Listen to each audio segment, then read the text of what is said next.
really, obviously Bloodseeker's having a ton of success, but I don't think it's your one carry to win a game. So having like a Shadow Fiend's also not like the hardest carry, but he's like a pretty hard carry, and I think he complements Bloodseeker in that way. They both good constant stream of damage. Yeah, I mean, Bloodseeker is definitely an enabler. Like, you're running Bloodseeker with another hero or against a certain hero to shut down what they're trying to do, but it is, like exactly what you said, it's not a hero that's going to go in and win the game by itself. Especially when you first pick Bloodseeker, it's probably why it's also okay to first pick it, because first phase it at least, because it's going to get a good laning phase no matter what, very strong laner, and it's not really there to win the game. So, I mean, they can try to counter it, but it's pretty pointless, because then the SF comes and it's a Bloodseeker SF now. And if you didn't address the SF and you kept like trying to counter the Bloodseeker, you're actually in a really bad position when it comes to drafting. I mean, do you think that there is a different way that LFY could have played in that match? Because, I mean, again, we had skepticism on the panel previously just about the drafting phase. Of course, there's always options, right? Yeah, you can always be Captain Hindsight. Obviously, what they decided to do was not the best way to play the game, or else it would have gone better. Ben, like, what do you think is like the solution to this Bloodseeker pick? Is it a ban? I don't actually know. Maybe just not let him in not leave him in a 2-on-1 or a 1-on-1 situation. I think he's really strong in 1-on-1, but 3-on-1 or 2-on-1 he struggles a lot. So maybe aggro try. Yeah, he doesn't offer very much in lane. Yeah, he wins like I think every 1-on-1 matchup, even like versus the tough matchups like Timbersaw. I think he beats pretty badly. Axe I think he does pretty well against, which is typically like a no-no for any melee. So if you can't beat him 1-on-1, you have to do something else about it. Yeah, I mean, it'll be interesting to see how the Bloodseeker picks develop, because again, Newbie guaranteed to be in the grand final at this point. Now, there are still matches coming up today. One more, if we take a look at the brackets, it is the fourth place match. It will be between Team Liquid and LGD Gaming. So not the fourth place match, but the loser of that will be in fourth, and the winner will advance on to face LFY tomorrow. And a lot of eyes on this match, as Team Liquid is the only non-Chinese team remaining. LGD, of course, shares a team with LFY. LFY's full name is LGD Forever Young, two different divisions within the same team. It could be a team kill going up against there. And keep in mind, tomorrow is the last day of the International. So whoever is in that lower bracket final will have to play that and then play the grand final immediately thereafter. So really draining day. That is a huge advantage Newbie's going to have. I want to pull back to Team Liquid LGD. Thoughts going into this match? It's going to be a very hard match, obviously. Both teams are extremely good. To me, Liquid is like the last standing team that they have their own play style, and they didn't adapt, honestly. They just kept going for what they had, and it's been working really well so far. And I think LGD is a pretty good matchup for them, actually. They faced each other in the group stages, and Liquid showed a way to break LGD, which is kind of break their laning setup that is very stable and that is working for them. But if I would pick any team in this, or in the 4 teams that are remaining that could do this to LGD, it is Liquid for sure. Yeah. What would you identify as LGD's main weaknesses when you studied them when you were preparing with OG? Without going into too much details, what I can say is that they have this system that works really well for them with the way they want to play the lanes, and they want the first 10 minutes to be played. And they secure themselves a position in the game where they don't have to do so much. This is where they like to be, where they don't have to do so much. Of course, they are willing to do stuff, but they don't like to get pressured.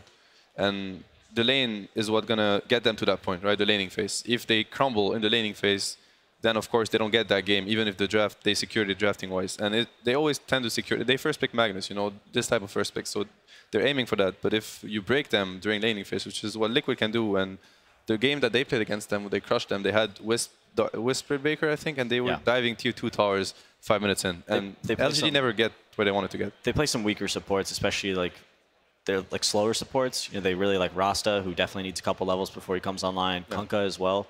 These are heroes that kind of want to sit back in their lanes, maybe get like level 3, level 4 before they actually start moving around. If you look at the AA Kunkka, right, it's very scary when they're together. But if it's just a Kunkka and an AA that have to keep you around the map and it's very chaotic playstyle, then now these supports are going to look like the weakest. And you're going to look at this game and you're going to be like, their draft is very bad. But it's just because they broke them. The one thing I do like about what LGD has going in here is that Magnus pick. If it doesn't get banned, I know Liquid's been running tons of heroes with summons, the Furion, Broodmother, Lycan, and Magnus with Cleave, putting that on his other melee heroes. They're going to be able to handle all those units pretty easily. Yeah, I mean, it feels like almost an ideal matchup for Team Liquid. They want to make sure that they support their core heroes. And to do that, they get to ban one of LGD's core heroes. Yeah. I mean, I think the Magnus ban makes a lot of sense to me. I would be surprised if it's not there. Maybe Liquid has a plan for it, but the games where I've seen Liquid having success is, I think Magnus would totally counter what they're doing. At the same time, I'm looking at what Liquid can do. I think Liquid is one team that can play extremely fast, and Magnus doesn't really like that. So there is a way for Liquid to abuse the Magnus first pick. It is very risky, I think. I agree. We didn't go for it, for example, but I think Liquid, they have certain ways. I mean, we'll see what they do, right? But they have a way to play way too fast for Magnus to even have an impact in this game. By the time he gets a blink, what if Liquid already secured themselves an Aegis, for example, and then you can't fight into it anymore? They have ways to deal with it, I would say.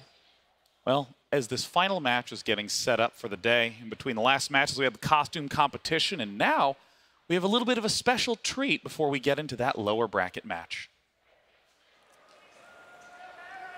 A special treat indeed, Sean. This is something special, so get your bums in those seats. I see you think it's time to get nachos, it's not. Sit down, because we've got something very, very cool for you guys here in the Key Arena and at home. You get something special every year, and this time I think they may have outdone themselves. It's my pleasure to introduce it.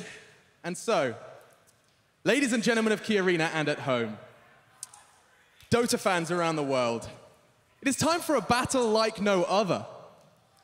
You've had 5 players in these booths, 5 versus 5. How about we do 1 versus 1 like you've never seen before? I know. There is something rather exciting in store for you, and in order to get a 1 versus 1 going, we have to introduce your contenders. It is my absolute pleasure, and please raise the decibel levels, raise the roof as we introduce your first champion.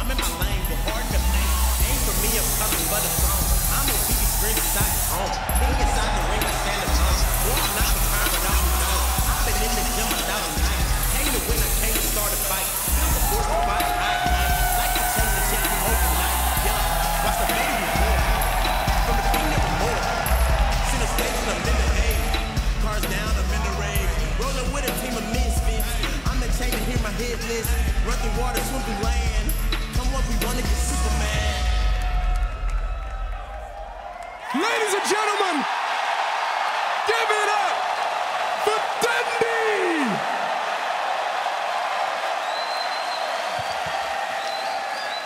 Take it all in, bro.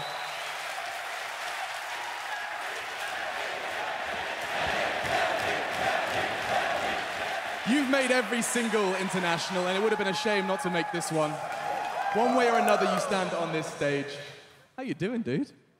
Amazing. You've been putting in the practice for this 1v1? Oh yeah, I'm totally ready. That's not what you were saying backstage. Sorry? That's not what you were saying to me. Well, I'm ready now. He's ready. He is ready. Guys, one more time. Dendi is your first contender. I need to get me one of these. But now he needs an opponent for this 1v1. Who will stand the test of Dendi on this main stage? Strap yourselves in, ladies and gentlemen, because it's time to meet Dendi's opponent.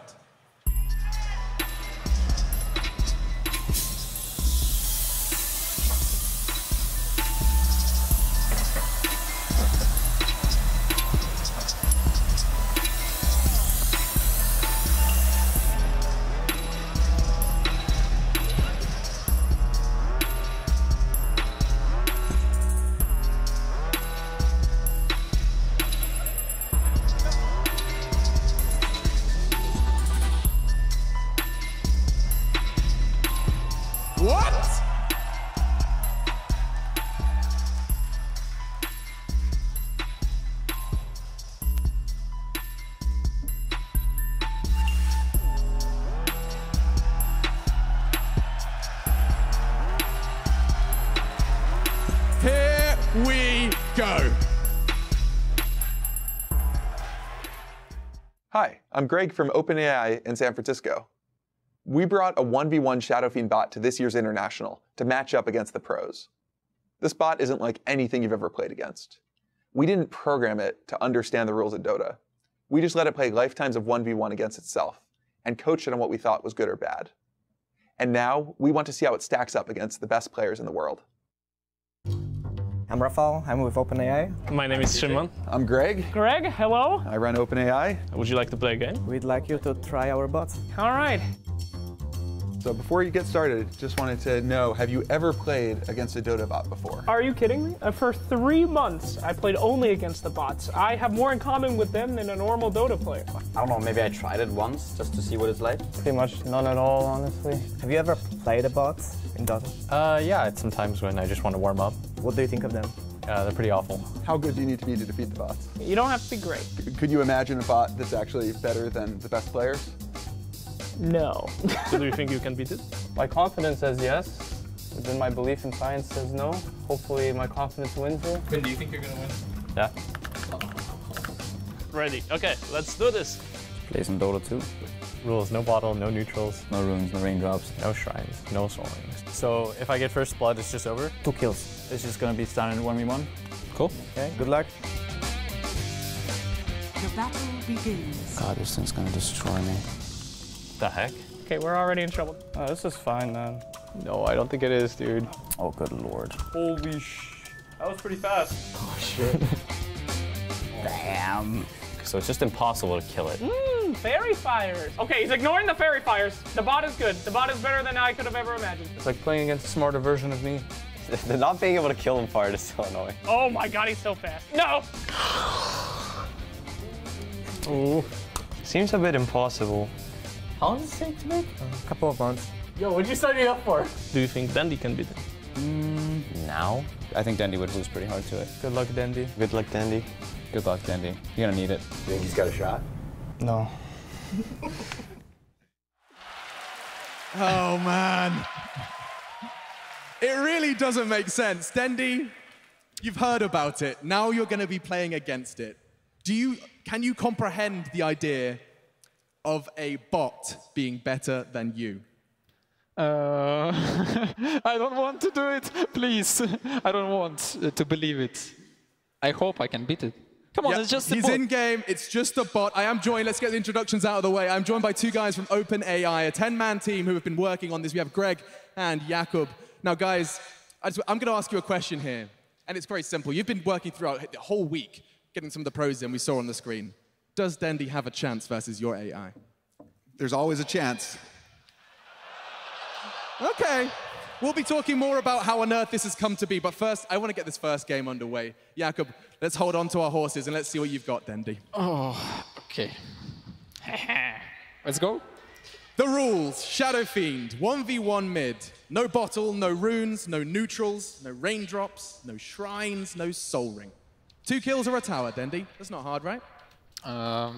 Sounds super easy against the bot, right? Let's see. He's thinking about it. What we can get. Something good. Have you ever lost a game to the bots normally in Dota? Yes, of course. It happens a few times. Okay. Okay. Any advices, guys? What should I buy? Okay, sounds like Rapier. Okay. Guys, let's give him some words of encouragement.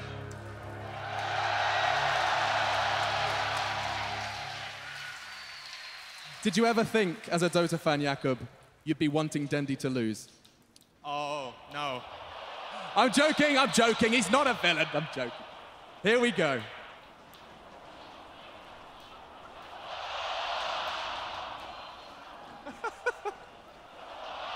He's blocking the creeps. This is a good block. Whoa, where are creeps? Come on.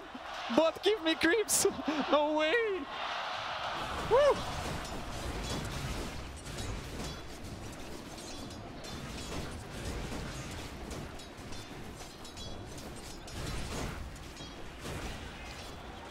Okay, this guy is scary.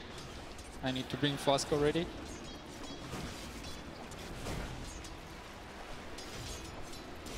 I never thought I would stand here and watch you play versus a bot and not know who's going to win. I never felt so too.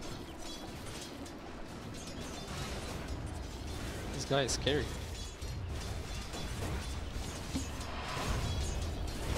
What the? One. Look, he's... You see the Okay. salve?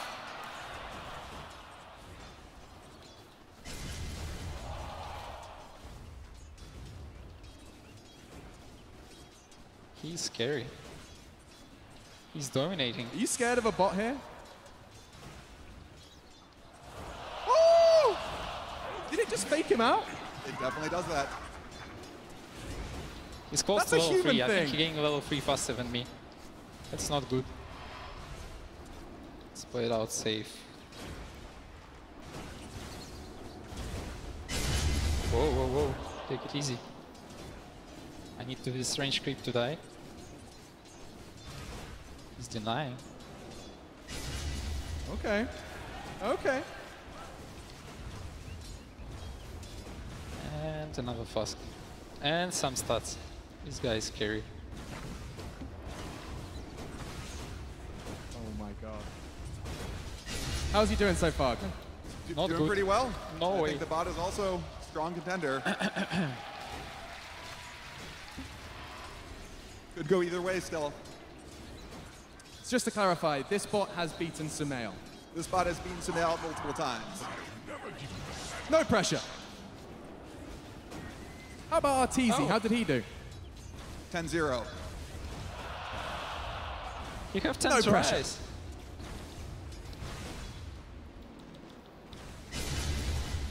Okay, bring up some more fast. 24 damage. I guess I'm losing on creeps a little bit. Care.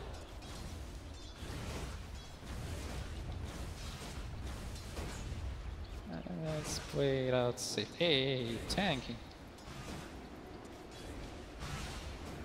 Oh. Does it feel like a player, like a person? Nope.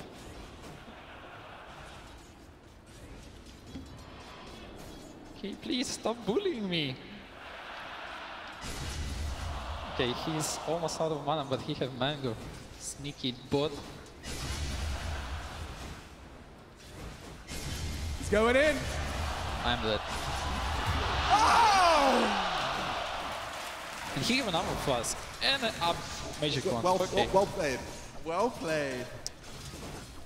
I guess I need more patience. First to 2 kills.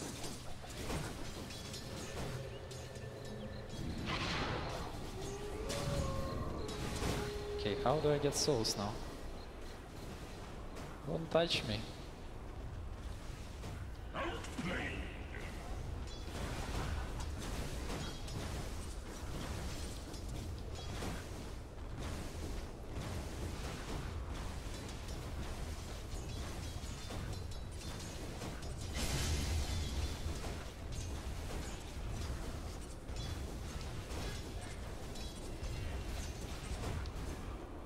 Guys, I think he needs some help.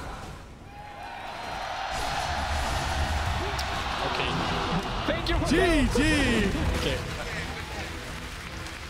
So stay in your seat, Dendi. Well, I'm just going to talk to these guys, That's these tough. minds behind it. Now, you weren't alone. We have two. We have Greg and Jakob here. Now, I believe the rest of your team are here. Let's see if we can find them. Big shout out to them. A team of 10 devs who have been working on this one alongside of them. Round of applause. There they are. The guys of OpenAI who have just beaten not only Sumail, Arteezy, CCNC, Dendi as well. In a 1 versus 1. So let's just talk about this very briefly. Big question first, Jakob. How on earth does a computer learn to play Dota? Yeah, so this bot is quite unlike any bot you've seen before. So we've coached it to learn just from playing against itself. So we didn't hard code in any strategy. We didn't have it learn from human experts. It's just from the very beginning, it just keeps playing against a copy of itself. It starts from complete randomness, and then it makes very small improvements, and eventually reaches the pro level. So complete randomness. I'm guessing during its learning process, it looked kind of like I do. We're talking like it looked bad, right? Yeah, so it's super fascinating to watch it train. What kind of examples can you give me of like what it encountered on the way to beating Dendi? Yeah, so when it starts out just completely random, so most of the games just end in one of the Shadow Fiends dying to the tower, not necessarily the mid tower. A tower. Yeah, they just run around the map, and then they fairly quickly figure out a better strategy, and that's to stay in base. So I've tried that one. Yeah, so then they spend a while just basically AFK in the base. They maybe occasionally they venture out, they hit a creep, they push out the wave a little bit, and it helps a little bit. And maybe eventually they get the last hit. And then if we jump forward, what was the big breakthrough for them?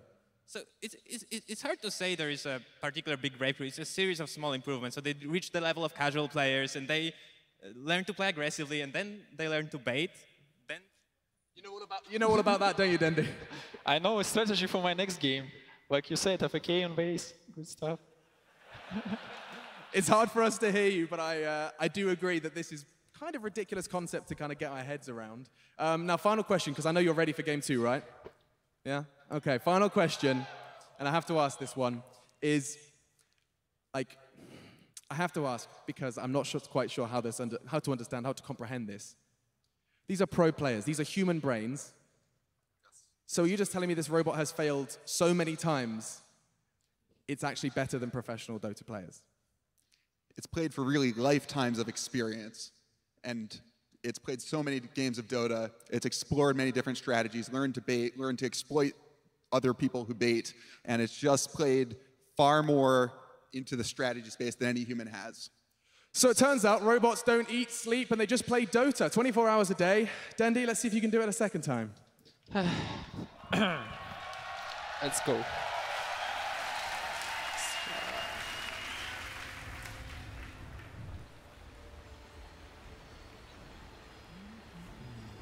You're going to try a different approach this time?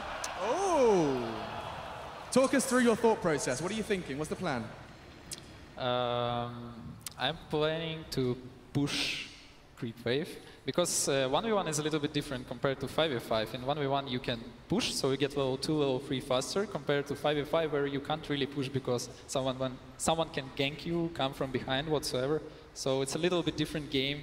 I'm not kind of used to it, but I'm thinking over what bot is doing, and I'm trying to copy what he's doing. You're trying to copy the bot? Yeah. Okay. If any audio wizards, by the way, could maybe make it so I can hear Dendi in my ears, we can have a proper conversation. Also, you need to bring region constantly, because well, that's just the way to go. You can't bottle crow or whatever. That's the cheapest item. You exchange hits, your same heroes. And bot do it really automatically, kinda. I see he just bring in fast hub, no hesitation. So let's see how it goes. And his block is insane. I'm feeling nervous a little. The battle begins. Are we getting hyped for some more creep block? Don't block.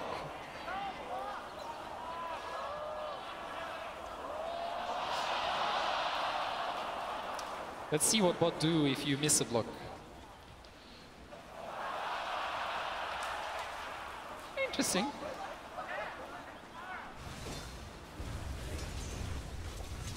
Okay, wasn't a good idea. Let me go.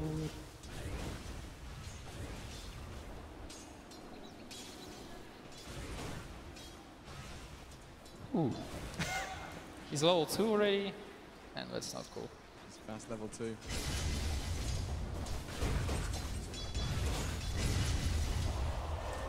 Have no money for flask. That's a pity.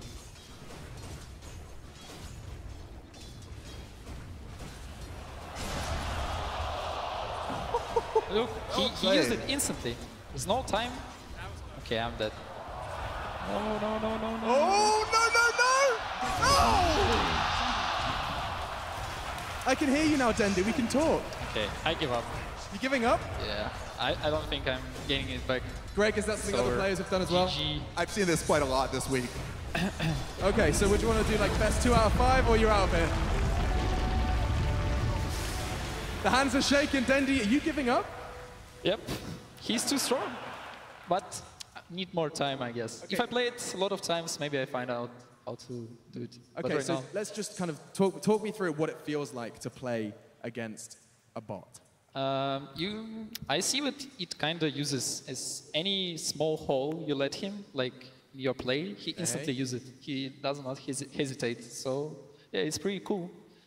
So I'm just trying to kind of comprehend this, right? So it's played 24 hours of Dota for like, I mean, you said lifetime. So basically, I mean, how many hours of Dota have you played, Dendi, roughly? Can you think about, can you rewind the years, think about it? Give me a approximation.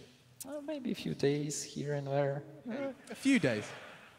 So I'll tell you, so this bot can actually learn from scratch in a span of 2 weeks of real time. And so after an hour of training, it's able to crush all the built-in bots. And after about these 2 weeks, we're kind of at the level that we're seeing here today. Bloody hell. Guys, let's give a round of applause. OpenAI have beaten the world's best Dota players with this machine, with that USB. Now, there it is. And now just kind of lastly, I think we kind of get the closing thoughts in terms of what does this mean for like, the real world? What does this mean, what does training a computer to win a 1v1 in Dota mean? And does that mean anything exciting? It's a great question. So what we've built here is a general learning system, which is still limited in a number of ways, but it's capable enough to beat the best human pros at Dota. This is a step towards building more general systems that can learn really complicated, messy, and important real-world tasks like being a surgeon. And the goal of OpenAI, the company that we work at, is to ensure that these really powerful systems are good and beneficial for all of us. Incredible stuff. I mean, I understand about 20% of it, but guys, come on. Dota is a fantastic game, and these gentlemen and the gentleman over there have managed to beat some of the best with their technology. I think this has been an absolute adventure. The last words with you, Dendi. Did you ever think that not only would you be at a TI and playing against a bot and losing, but also, I'm very messy. But did you ever think that this kind of scenario was going to happen? Did you ever think a bot could possibly be better than a player? Nope, not really. Does Both it Henry running around. Does it feel human, or does it feel like something else? Yeah, it feels a little bit like human, but at the same time, it's something else. Wise words. So let me tell you the next step in the project. Next step in the project is 5v5. So just wait for next year's international. We'll put it in our diaries. We'll see how that one's going to go down. Now, if you think you can do better, we've got something very exciting in store. 50 SF Arcana on the line for the first 50 people that beat this bot. It's going to be at the Red Bull LAN. You can find it over in, well, it's not that far away from the Key Arena. Jump in and see if you can do better than this man here. Dude, it's been an absolute pleasure. I'm coming. He's coming back. We hope to see you guys one more time. OpenAI, Dendi, and a 1v1.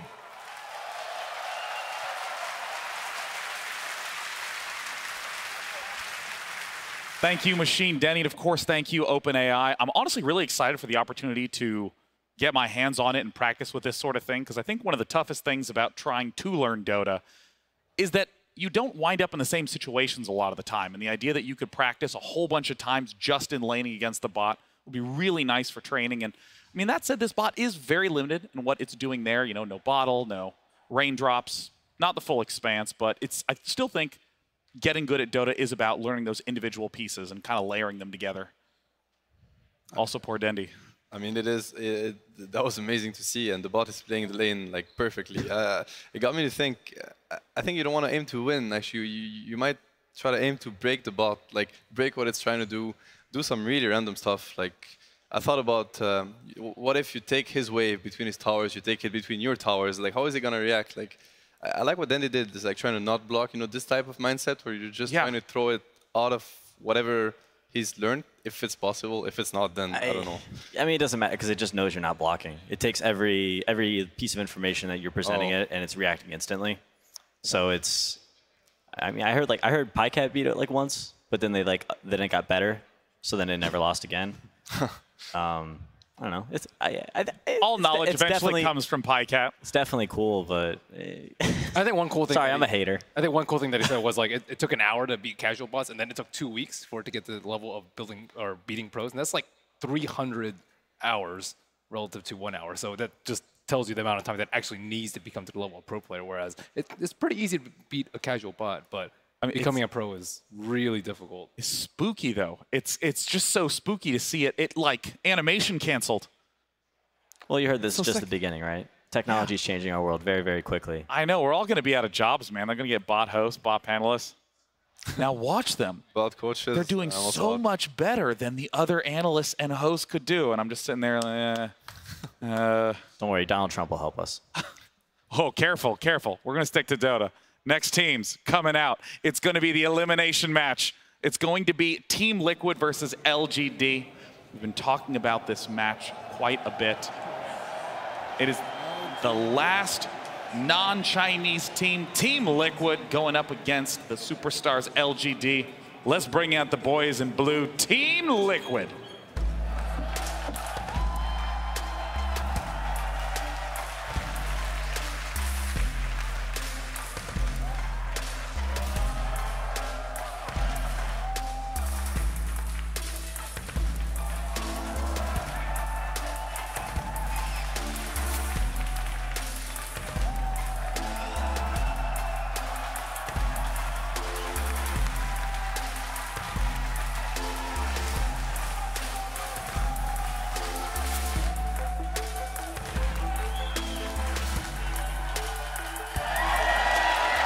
Team Liquid fell in the very first round to Invictus Gaming and have climbed their way all the way back through lowers, beating Secret, beating Empire, beating Virtus Pro. And here now against their opponents who did the exact same thing, it's LGD Gaming.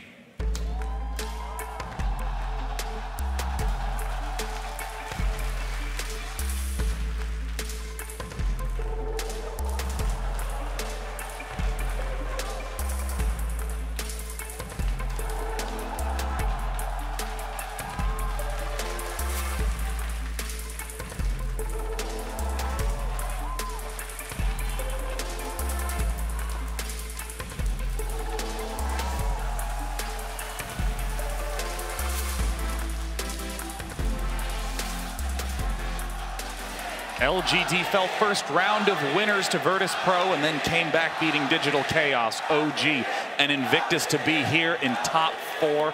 I mean, you heard the crowd say it best. Well, actually, it was just extremely loud cheers, okay? We felt it from all the way out here. Team Liquid and LGD are huge crowd favorites. Team Liquid probably the fan favorite, but there's a ton of Chinese fans here, and you know, they come out for this event and they support their teams. So it'll be, I think it'll be a pretty even crowd. I mean, the important thing for us is that this is a hype match. I mean, this is a match that I've been looking forward to all day. I've heard a lot of people talk about it. They've been looking forward to it all day because this is going to decide the last person to make it to the final day of the International. Yeah. And Team Liquid has delivered some incredibly hype games the last couple of days. Yeah. They've come, you know, they had a really tough loss in the winners bracket, and then they had an incredibly tough series versus Secret, and then they started kind of figuring themselves out, I think. But that match against, those match against Virtus Pro, I thought Virtus Pro was going to take it, but Team Liquid prevailed. They have something going for them right now, sort of momentum. I think they might feel invincible or something. The way they play the games is they play with no fear, and they're playing from behind, and they're going for these moves that could also lose them the game. But obviously, if you're going to commit to it, you're looking at the glass half full instead of half empty, right? You're looking at what you can get from this fight or this specific move, and they make it work. And it is scary to play against a team like this. They're very confident in their strategies. You're going to give them this hero, Coddle, Wisp, or Shaker, whatever hero they get, they probably feel like they can't lose anymore because they got it. And this is a good thing to have when you go into these like very high pressure matches. I don't know, man. Those games made them look pretty mortal to me. I mean, I agree, but I'd like to think they think otherwise because the way they play these games is like... Definitely like, a confident team. Yeah, very confident. And I'd say LG is the same. On the other hand, they're also a very confident team in what they're on, and both teams run some like opposite styles. So someone is wrong. Their games this morning were super impressive. I was like, I'm becoming more of an LGD fan after watching their games this morning. For me, they're maybe like the 4th best Chinese team here, but after this morning, I don't know. Yeah, they have full control on what they do, and it's very scary. I think that if like Liquid is gonna have to figure LGD out and figure out how to break them, this is how I look at this match more than the other way around, where LGD is just gonna stand strong and Liquid is gonna have to find a way to break them. You know, it's kind of funny that typically it's the big moments, the big splashy things like, you know, Team Liquid had a few of these, the insanely long 100+ minute game that they won, the comeback against Secret. These are moments that stick in your mind. But LGD won a 19-minute and 51-second game and then a 28-minute game versus Invictus Gaming. And Invictus Gaming looked dominant at the start of this event. And even though that might not be the splashiest kind of win, it's the sort of thing that really is almost more important than the crazy comebacks. Yeah, if we want to talk about confidence, they had a really good morning. Yeah. And they got to ride that into this afternoon. And you know, we talked about maybe playing 2 matches in a day, being a little fatigued. I mean, they were in and out of that stage in like an hour and a half. It's a quick series. Yeah, I mean, Merlini, I want to get your thoughts on how these two teams are going to match up. What is going to be, I don't know, the biggest strength that you see LGD has going in against Team Liquid? Well, draft-wise, we have Magnus, which LGD have used time and time again. And on the other side, we have Keeper, which people say, oh, you should always ban IO Keeper versus them. But we've seen a lot of teams give Keeper away, and with mixed results, I would say LGD, or sorry, Liquid winning most of them. It's not like Liquid's game were incredibly easy when they had the hero. You know, Yeah. They still worked really hard, and those games were incredibly close. So those are the important points of the draft. As far as playstyle goes, maybe as a hero, as a player that's really hard to ban against. We've seen a lot of last track mid Mirana too. I could easily see that pop up in this series. They're incredibly flexible, and IG didn't really prove much of a challenge for them this morning. We didn't really glean much information from LGD aside from what they did standard. Yeah. Sebastian, you guys on OG are no stranger to the loser bracket, a couple of these major tournaments. When you guys have to play 2 matches in a day, are you looking at just the first match and then totally resetting, like the 2-3 hour break, or do you try and prepare the night before for your second opponent? When it comes to the players, they only focus on the first match, and we don't talk at all about the second match. On my side, I did prep on all the teams that would be, obviously I focused more for the first one, but then I have something ready, and then I get these few hours in between where I can just like finish my prep, and then they go to the next one. Now, you really want to take it step by step, I think. How much of an advantage do you think Liquid has being able to watch LGD this morning? It's a pretty big advantage, I would say. Like they got a lot of time to think about what LG has done and what IG did that didn't work or worked against them. I mean, they probably also picked some things about IG did that worked. Even though they lost the series, it doesn't mean that IG also came prepared and they had their own ideas, and Liquid was just sitting there and watching them test their own ideas. They have a pretty big advantage, I would say, but at the same time, they might get it wrong. They got to sleep in too, get a couple extra hours. It's not going to be decisive, but it helps for sure. Yeah. It definitely helps. One of the things I want to ask you about is that Coddle and Wisp are probably the most talked about 2 heroes when it comes to Team Liquid in terms of drafting. But we've seen this style where when there is the Wisp Coddle ban, they go into Darkseer and Slardar, and we've seen that probably be the shakiest strategy of theirs. How do you think Team Liquid is going to have to adjust that? Are they going to throw it out? The thing is that rework it. Kuro is a very smart captain when it comes to enabling his players. I think he understands that concept where you want to play on your players' strength instead of trying to get them where you want to get them as a captain. So they got GH, and I mean, I'm a big GH fan. He's a real-life friend of mine, Lebanese. And he's like one of the best IO call shaker in the world, like mechanically. And they're just trying to enable him, make him shine, and get him where he wants to be. It's mostly about that player specifically, and they build strategies that are very solid and very good around what that guy wants to do. Yeah. Well, we'll see if GH managed to get on one of his all-star heroes, and if Team Liquid can figure out how to beat the unstoppable Magnus of LGD. It's time to get into Game 1 of our final series of the day, TL versus LGD. Team Liquid versus LGD. Game 1. The drafts are now underway, and we see straight out of Team Liquid and Earthshaker pick 1. Game 1 going for the Wisp Coddle ban, deciding Shaker will be their enemy. I like that approach a lot from LGD. I had a talk earlier with the guys, and I think the Wisp Coddle ban is definitely the right way to go. LGD's weakness is definitely laning phase, and the heroes that Liquid are on, if you look at Wisp Coddle, Shaker, the 2 heroes that can pressure the lanes the most are Wisp Coddle. Shaker is very different, and I'm pretty sure LG is familiar with the Shaker position 4. You said you were talking with guys like OG? Yeah. We're talking about the matchup, and they felt like giving away Shaker was the best Yeah, way it's to go. probably the smartest way. How do you react to something like this hero? I feel like there's not a ton of counters for Shaker. It's the way they play with Shaker Liquid is that they're gonna play very mid-heavy most of the time. They're gonna try to turn the mid matchup. They're gonna try to give Miracle. Miracle's gonna get away with something greedier mid, like Invoker or. They're gonna play very mid-heavy, but I think LG is pretty good at that. Like maybe he's a very strong mid laner, and it's very hard to actually pressure him on that lane, and they're willing to rotate 2 supports there if needed. LGD, so I wouldn't be so worried about the Shaker first pick for Liquid if I was LGD. See 2 of the most popular picks for LGD, Magnus and Kunkka. 2 of the most popular picks for Liquid as well. They've been really going to or like deferring to that Necrophosis, even like first 2 now. So what you can see here already, you have this Magnus that's most likely going to be offlane, and the Necrophos on Matumba, man, you could also go mid, but they already have a way to send one hero against the Magnus that's going to bully him, so you can tell that it's going to be very action-packed around the mid lane, or maybe around LGD's safe lane, which is definitely what you want to break if you're trying to pressure LGD early on in the draft. So I like the Necrophos pick for that sake. So we see the Queen of Pain banned out, and Lone Druid, another Team Liquid frequent pick. And another Broodmother, another Team Liquid frequent pick. Complete lane dominating hero. We saw LGD this morning go to that Queen of Pain with Magnus as like some sort of magic range damage to balance out the massive amount of physical melee damage they have with Magnus. And what did they play this morning? Was it Troll? Yep, Troll. They play a lot of PA with it, Troll. They're also looking at Void if it's in. So you can see that Liquid, they had this idea of drafting the Necrolite. I mean, they banned AA. There's definitely something to it where AA would have been a great pickup. LGD wished they could just pick the AA now. So they're most likely looking for a Yao hero. What that guy's going to play, he usually plays Oracle.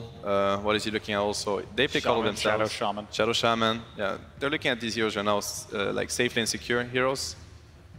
It seems like Team Liquid has been banning AA in the majority of their games, at least towards the second half of this tournament. Is there any other hero that can fill a similar role that prevents Liquid from running heavy heal lineups? I don't think so. I was contemplating that earlier, but I think it's a lot scarier when there's a keeper not left in the pool, because if you disable the Necrophos, there's not that much unless they pick up something like an Oracle, but I don't think so. Maybe, I think we've seen Silencer sometimes coming out from some of the Chinese teams, but it hasn't really been popular this tournament at all.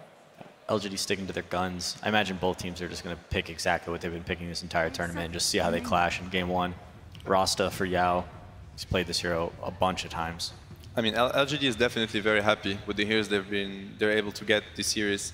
Liquid looks to be fine to counter what LG has to offer, and my bet would be it's going to be a laning thing where they're going to try to pressure them early, because the team fight from LGD is already extremely scary. Like, the only way you can fight against Kunkka Magnus is with vision advantage. If you're able to secure yourself a better way to open fights, then you can break these heroes, but I think it doesn't look like Liquid's going for that anyway. You don't think Mind Control is going to play Furion or Beastmaster?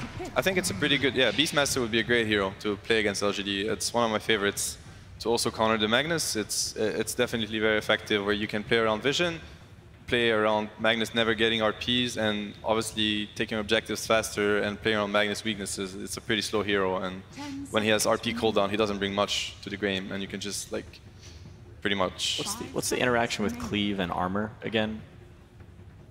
I think Armor, like it depends on the first target that you hit. I think that's how it works. Like it's different in Tidebringer, but I'm not 100% sure about what I'm saying. So now they go for the Podom. Podom Kunkka, very scary lane to deal with. Podom is also a hero that doesn't care as much about Fisher blocks mid. So I mean, I like that. JH plays very mid heavy. Let's say he wasn't a Podom, he was a Leshrac or something, then Shaker can become very annoying to deal with middle. This draft reminds me so much of the draft we saw earlier this morning. Instead of Mirana, they had a Quab, but it's a nice balance of magical damage to supplement the physical damage that's going to be coming out from their 5th pick hero.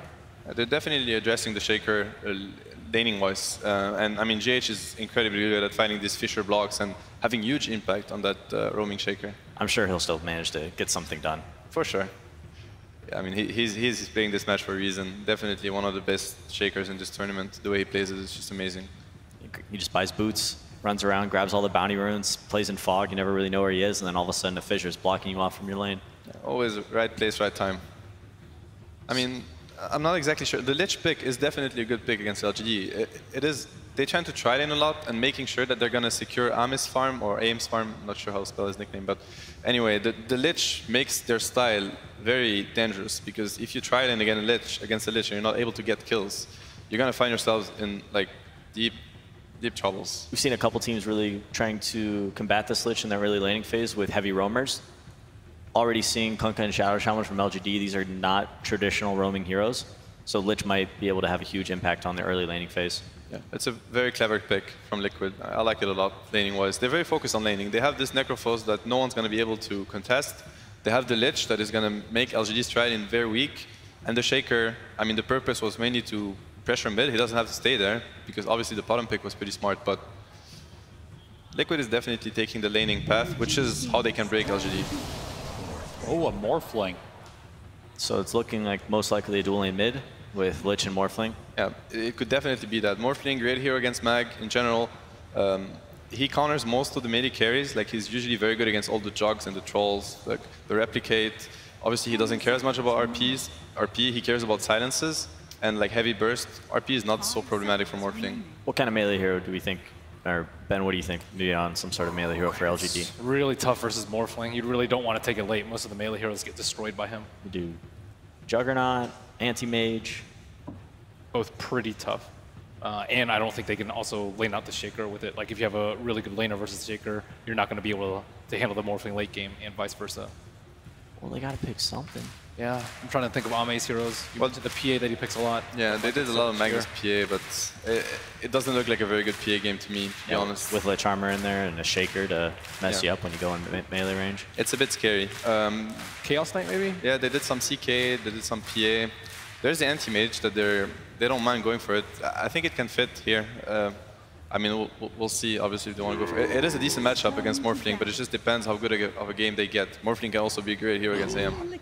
Oh, that's the AM ban, so that's out of the equation. All right, so Darkseer, they're sticking to GH on the Earthshaker, of course. Mind Control going to pick up that Darkseer. Not really picking that Vision here that we thought, you know, with the Furion ban, I maybe expected them to go for Beastmaster, but picking up a bit more team fight. I think this is leaning towards the dual lane mid though, because Lich with Darkseer, it's a pretty weird lane. It tells me that the Liches do not want to go off lane. Definitely. Most likely, so... This looks like a super lane-focused opening for Team Liquid. It really is. There's going to be a melee hero that Darkseer gets to lane against too. Yes. And which is nice. That's a great point. I mean, you're looking at the Darkseer and now you're thinking about heroes that can like relieve pressure. You don't want to pick TBs anymore. It's a lot of pressure against Darkseer. You're looking at this Jug, but then it's a Jug into Morphling. Do you think it's possible they would just go with a ranged hero and just kind of ignore the benefits of Empower? It's possible, way but prefer melee. We'll see. They still go for the PA. Cool. It's not necessarily the best against the Darkseer on the lane. It's a bit risky, but you know, it might work. Well, for the first time ever, we're getting Phantom Assassin at this main event. With LGD going up against Team Liquid, the lineups are now locked in, so let's head to the casters to begin our final series of the day. Lumi, who can forget Liquid versus LGD? Perhaps their most memorable showdown was the International 2013, where in a BO1, Bulba shocked the world, and Liquid did take LGD out of the tournament. Back then, it was a story of David versus Goliath. But I think when you look at this matchup, it's not the same story at all. This is a clash of titans here as they try to stay alive the final day. I know you're trying to hype things up, but I read IX Mike on Twitter. He said that Boba rode on his coattails, so who knows? Well, hopefully Mike decides to give him a little bit of a special sauce. Liquid, they're going to need it. As for LGD, they've got a ton of fans here in the crowd. This is a huge match. Winner moves on to the final day, will be into the top 3, and has a shot to go all the way. Yeah, I just really love this draft coming out from Team Liquid. They allowed the other team to have the Magnus, and then the rest of the draft is all anti-melee heroes. The panel did a good job touching on this, but obviously, you got to empower melee core to actually get things done. Lich, great against that physical armor. You got the Necrophos with the Gold Shroud, Darkseer laning advantage, and of course, Morphling destroys melee carries at the end of the game through your kiting and your big burst damage. So, great draft coming out from Team Liquid, but this is departing somewhat of their kind of standard early mid-game kind of pushing style. They're just going ultra late game, and LGD traditionally very good in the late game. So I think that moving into this game, both teams have their own advantages and disadvantages when it comes to the playstyle. We'll see who's going to clutch it out. Teams entering the field of battle now. An early ward planted down here by Liquid will scout out Ame. as they get set for these early bounty runes. Of course, when we saw LGD yesterday, they ran this Victoria Kunkka and it had a huge impact. And LGD are looking for an opening here, perhaps, as they smoke up a bit late. Pretty rare for most teams to go for this type of smoke play. You generally see it when a team wants to catch their opponents off guard or perhaps as an underdog. They will get that hill ward down. LGD now sweeping from right to left and heading north. LGD have a ward here. They've got eyes on Matumba Man. They could potentially set up for a first If blood. they land the shackle, that's like first blood. It's about to be caught. The shackle's coming through. The blink is there. The torrent to connect. LGD will draw the first blood. Beautiful smoke. Not only did they get the first blood, they also got the lane they wanted. They don't want to put the melee PA against the Darkseer. Instead, they're going to put it against Matumba Man, and I think Matumba Man needs to just walk bottom. There's no way he's going to actually make that lane happen yet, and he does. So lane switch now coming out from Team Liquid. They are already in a big disadvantage.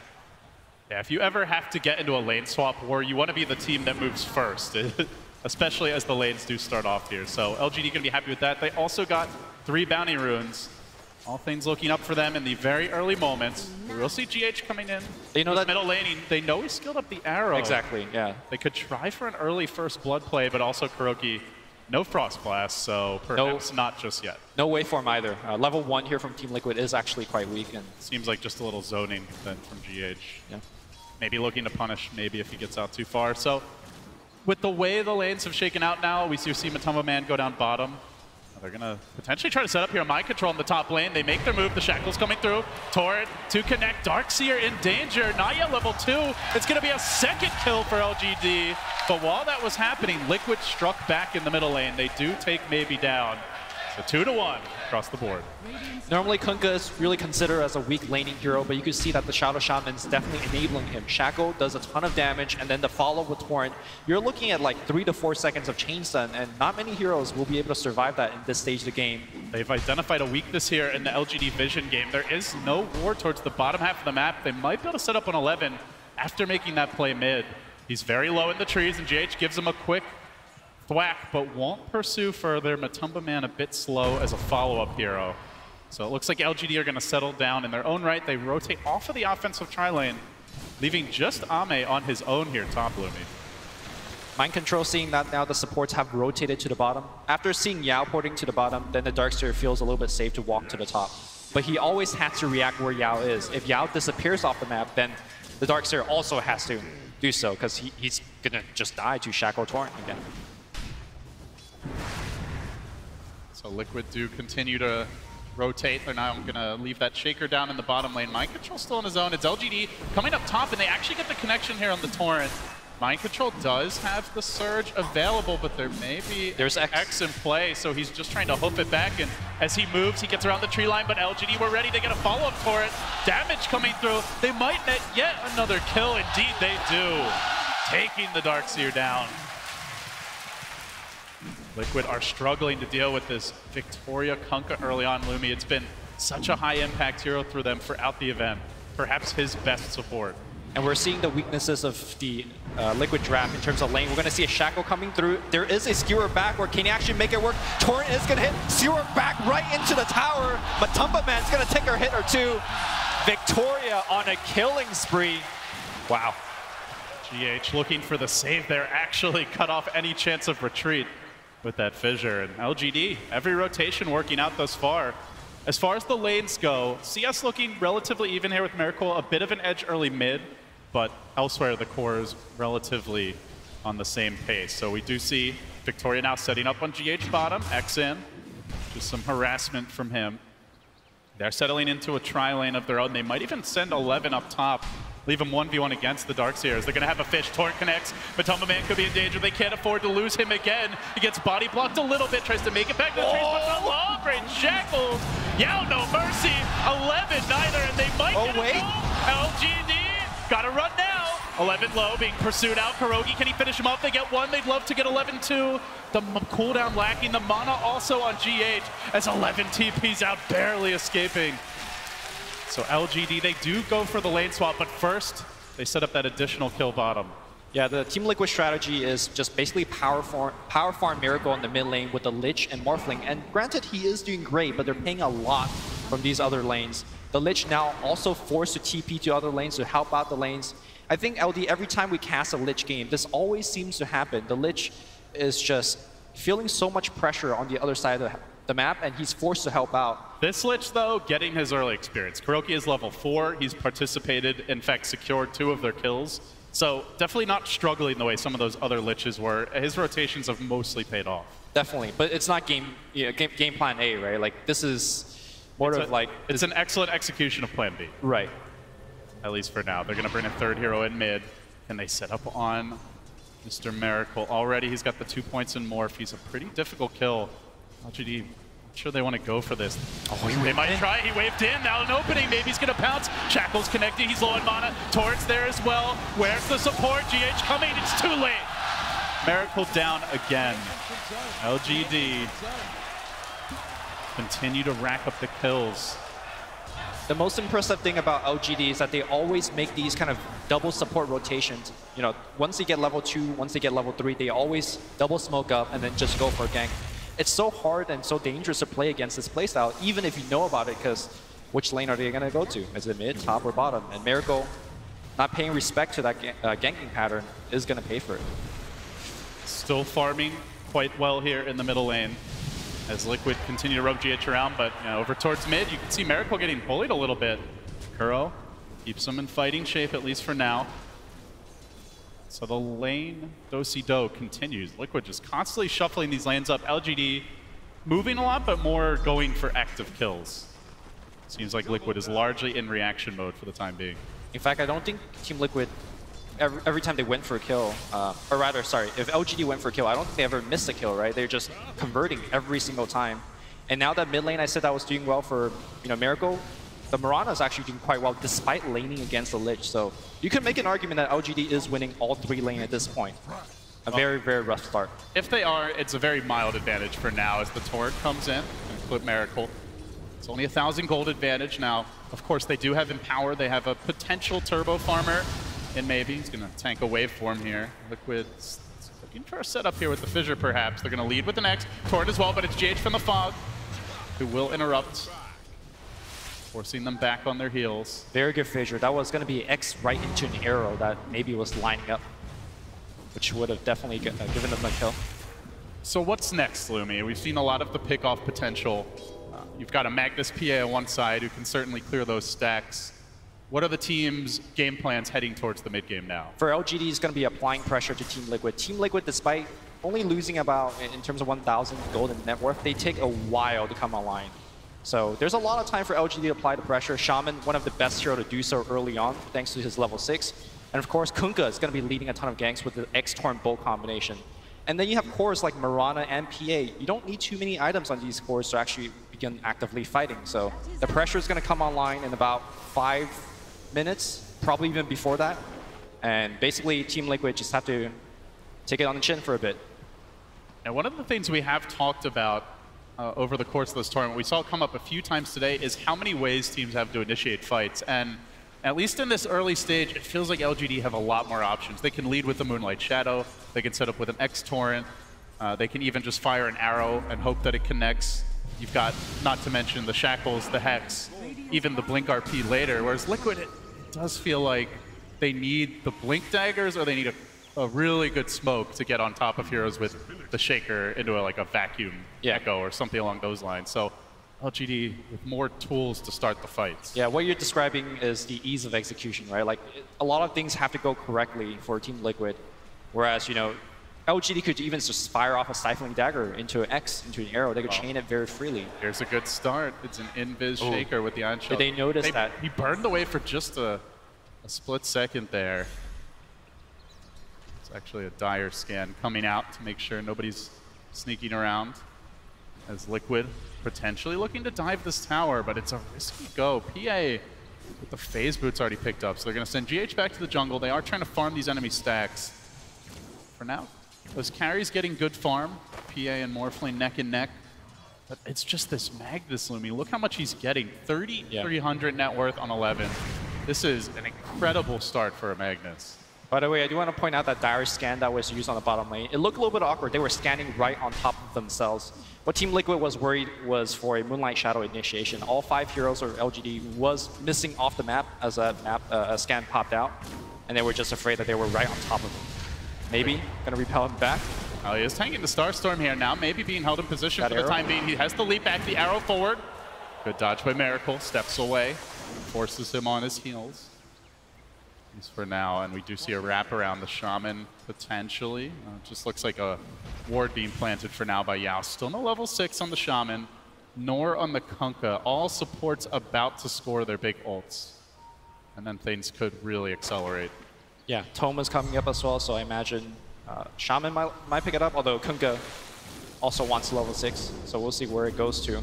Miracle going for this rune here. Oh, if that arrow hits, you know there's a turret coming right after.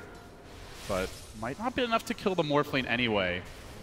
There is no Ancient Apparition. There's no way to really stop that Morph, no Doom either, so they can chain stun him, but he can still toggle that on.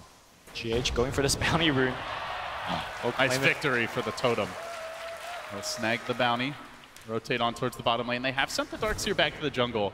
So you can see Liquid trying to get a little bit extra, but Ame with a rather painful love bite. Gonna force GH on his heels, lobs in the dagger. GH's gotta be careful. Siphoning Dagger's cooling down in 2 seconds. He could actually chase for this. He wins in. Dagger getting ready. Mind control there though with the save. Dagger. Looking for the turnaround. He's the juke. Chasing. Ame's getting the juke. Oh, the crit. Gets the crit. Oh my goodness. Oh, salvaged. GH made that play. Like, he did everything that he needed to do to survive that, but just somewhat unlucky with that crit. Except he didn't pray to the RNG gods. Classic error. Maybe one of the best PA players in the world for them crit skills. That's how you beat the open AI. You just pray to the RNG gods.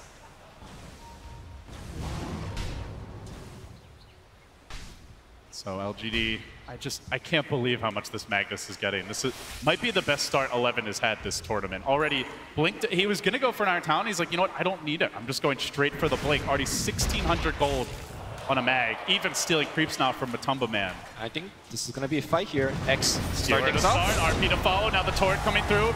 Connection with the boat, he's still alive, stays in fighting shape. Matumba Man turns it, cracked that Ghost Shroud. Arrow magic wand, but the arrow threading the needle. Maybe does get interrupted. Echo to the rescue, perhaps. Still goes down, a 1-for-1 exchange, and now they look for more. The crits come raining down. Ame bringing the pain and slicing up Mind Control. Now GH for the turn, the Totem flies in again. Fissure back the other way. So far, a 2-for-2, 2 cores for 2 cores, and Kuro with the Chain Frost ready. Almost had Ame at critical HP. Matumba Man with the full magic wand popped the Ghost Shroud and went to full HP. We're gonna watch it one more time. They changed him with just a tiny bit off, and that tiny second got off the spell, back to full HP, and his teammates come right at, oh, the arrow too. That could have been ugly. Yeah. Meanwhile, Yao finding openings here. In the meanwhile, as he does shove in this bottom lane, drop the wards. You can see the tail end of this fight where Ame gets a couple of clutch crits. Again, GH still able to do a good job at turning these fights around for a Shaker who hasn't really been given a whole lot of space. After that fight, he's 1,000 gold towards his Blink Dagger. And we have seen some big Earthshaker performances this tournament. XXS from the offlane comes to mind. GH, probably his 3rd signature hero after the Io the Coddle. Some have chosen to ban it over those 2. But let's not forget about the other offlaner in this game, Darkseer. I mean, Mind Control has been relatively silent so far, but he's also very near finishing his mech, just about 1,200 off. And once he's got that team fight that we saw earlier on the top lane will definitely turn in favor of Team Liquid. 3 Liquid heroes top, expecting some aggression to come from LGD, and indeed LGD are jumping in. The Scythe is there, brings Victoria down. Now the arrow, a swing and a miss. Liquid can retreat, but here comes the Starstorm. Not enough damage. Matumba Man getting away to safety. Mind Control still shoving in the middle lane, it looks like, while the Morphling split pushes bottom, so Liquid get the Kunkka kill. They get a tower as well. They really start to pull ahead here after that series of events. Now a 2,000 gold lead. Impressive turnaround from them. You can see how important it is for LGD to actually chain stun the Necro and kill him before he gets a kill. 2 fights in a row now, he gets a kill right before he dies. And that second fight, you saw how much HP he was able to regen after the Reaper Scythe kill, and as a result, he survives that engagement. Moving forward, LGD needs to lock down Matumba Man and just get the burst kill. Instead, if that doesn't happen, he gets the HP regen, he gets the mech from the Darkseer, and the fights can get really ugly for LGD. Lumi, talk to me about the Morphling pick this game. Just how good of a Morphling game do you think it is?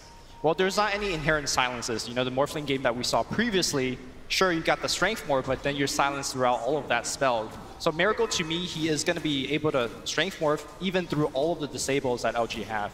And I think at a certain point in this game, eventually he will just overcome everything.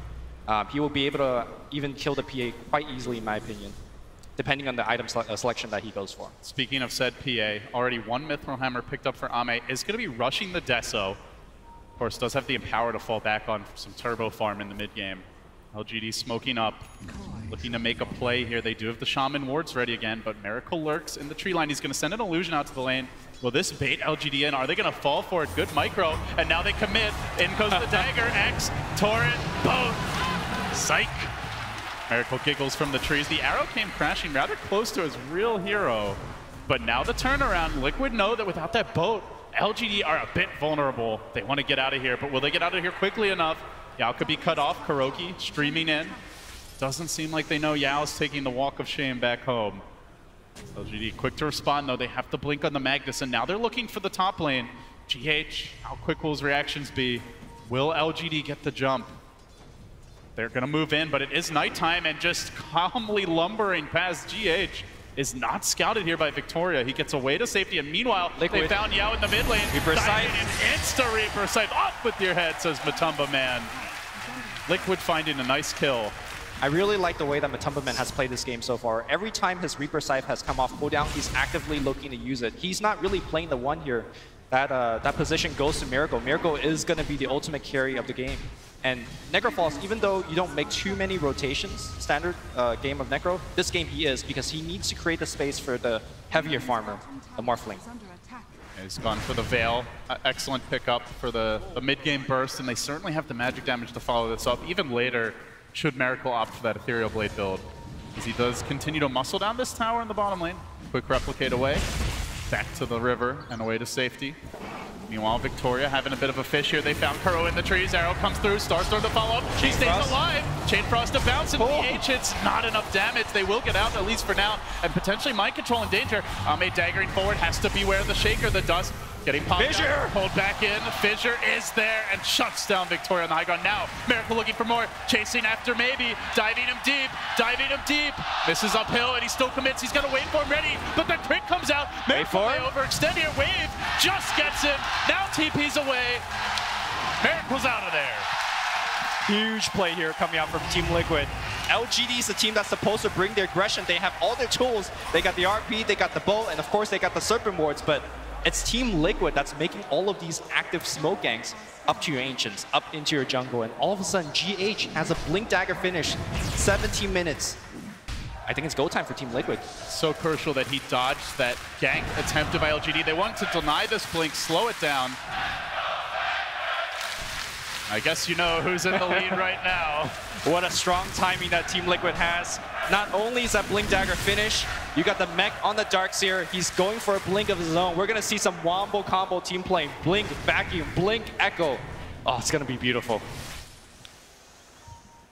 LGD do have the boat. Potentially could interrupt that combo, just giving them the extra survivability if it's timed right, but it's if you just cast it fast enough. It's such a quick initiation from Liquid. Very tough to time it right. And then, of course, Matumba Man could be coming in here with the Reaper Scythe as well. He's saving up 2,500 gold. Normally, a lot of the Necros we've seen so far in the tournament has opted for things like Pipe. Sometimes you see Blink. I wonder what he's going to be going for this game. GH executing 11, solo kill on the Magnus. That, I believe, was the Blink debut. Puts him at level 12.